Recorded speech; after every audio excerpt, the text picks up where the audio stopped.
저는 태어나기는 현재 여기 율량동 그 방국이라는 데가 있습니다. 거기 방국에서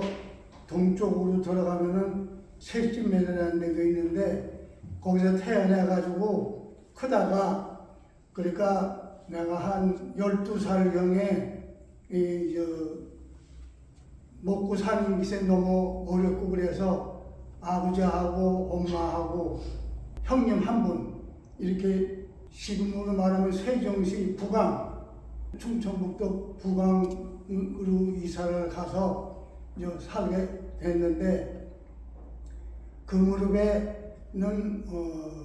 워낙 먹기가 다 힘들고 힘이 들었지만 나뿐만 아니라 전 국민이 좀 애를 타고 배가 고프게 사는 가운데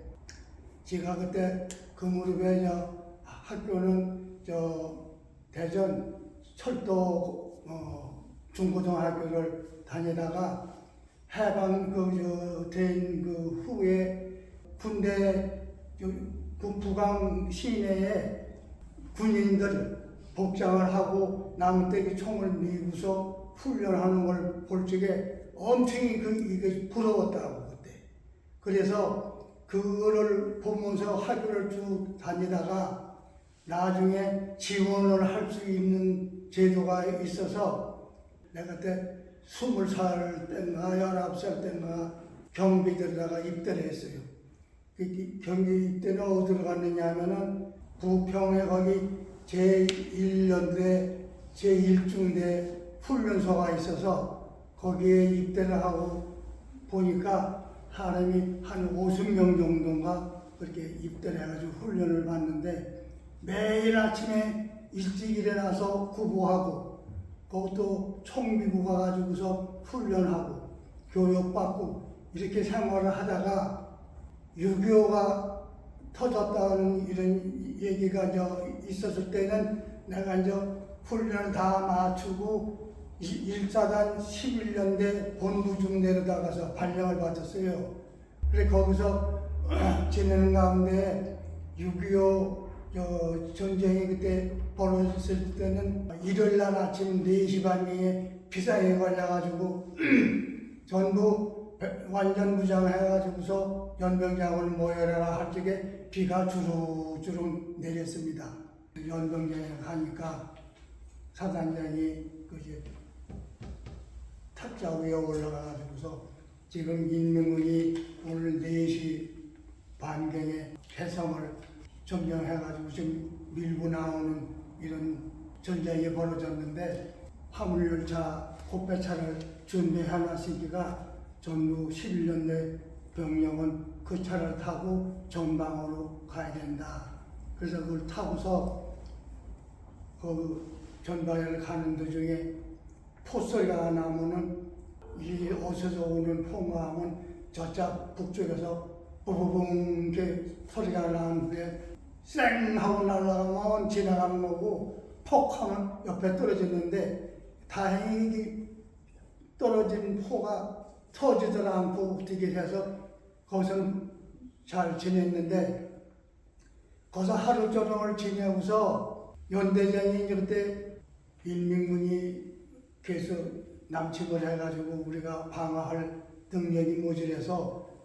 철수를 해가지고 좀 남쪽으로 내려가는 거니까 전부 걷어 젊어지고서 전부 다 본부에 집합해가지고 중대본부 중대장 지시하에 움직여라 할 때 후퇴하는 거예요. 그렇게 오는 중에 서울하고 이렇게 연결된 한강에 이 맥혀가지고 건너가지 못하게 됐는데 그때 쪽닥배가 이 군인들을 운반해주고 또 민간인들도 운반해주고 이렇게 하는 와중에 배를 타고서 강을 건너갔는데 영등포로 들어서서부터는 이 11년대가 수원에 집결해가지고서 재편성한다는 이런 소문이 오면서 우리는 이 수원을 하면서 걸어간 거예요. 그 수원에서 집결해가지고서 차를 타고 오는 도중에 조치원 올 적에는 뭘로 왔느냐면은 이제 코페차에 피난민들이 꽉 차서 올라올 적에 거기에 이제 매달려서 올 수 있는 정도로 이렇게 좀 복잡한 생활을 이제 했죠. 그렇게 해서 그 계속 내려오는데 이제 괴산 쪽으로 해서 어디로 갔느냐면 저 다부동 쪽으로 가는데 나하고 이제 세 사람이 서류 가방을 울릉 좀 메고 그래서 총을 밀고 그래서 가는데 그때만 해도 이제 밤에 행동을 하려면 암호가 통해야 서로 소통할 수 있기 때문에 이렇게 암호를 써서 우리가 아군이 11년대가 방어하고 있는 데를 넘어올 수 있도록 이렇게 통지를 받고 가면서 전화선 이 통에다 줄로 가면 전화선 PP선이라 하나 그 선을 붙들고 내려가면은 사단본부로 들어가는 길이 생긴다 그래가지고 그걸 붙들고 내려다 보니까 이 선줄이 길로 간 게 아니라 또랑하고 바로 바우 위로 가까운 길로 다 길러 가다 보니까 거기 가다가 미끄러져서 넘어져가지고 발목도 다치고 발도 다치고 뭐 이렇게 하는 과정에 팔동산 그 절간에 가니까 연대 CP하고 사단 CP하고 같이 합동으로 상황 파악을 하고 있는 과정에 거기서 며칠 동안 작전을 하는 가운데 야정에 알고 보니까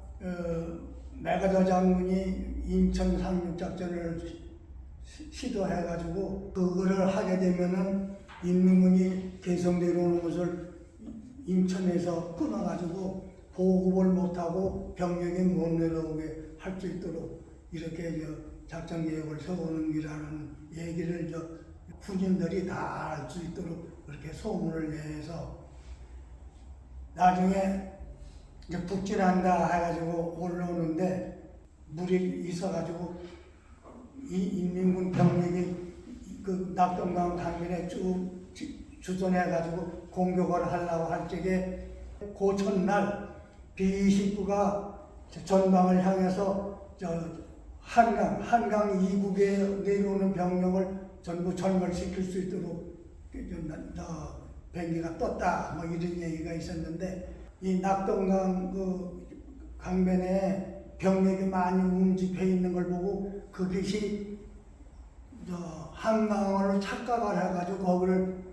비행기가 때린 거예요. 그러다 보니까 인민군 전차, 그다음에 말 타고 다니는 기마대, 보병 이런 것이 포에 비행기에서 때리는 포에 맞아가지고 좀 부서졌고 인민군들도 길가에 몇 사람씩 나가 떨어져서 그냥 엎드려서 죽은 이런 상태에 있었고 이렇게 하면서 북진해서 쭉 올라갔는데 소도 때려잡아서 고기도 먹고 이렇게 하는 과정에 우리 연대 본부 중대 전진하는 대열이 쭉 서 있는데